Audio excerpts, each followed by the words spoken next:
You are looking at Julian's pronunciation guide, where we look at how to pronounce better some of the most mispronounced words in the world, like this other curious word. But how do you say what you're looking for today? Let's learn how to pronounce this phrase once and for all correctly and clarify the pronunciation in English. If you want to learn more confusing pronunciations, make sure to stay tuned. I've got more videos for you coming up. At the end of this video, this word, how to pronounce in English.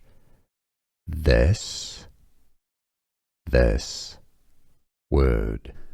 Here are more videos on how to pronounce more confusing words and names too many mispronounced. Like this video if you found it useful. I appreciate your support. I'll see you soon and thanks for watching.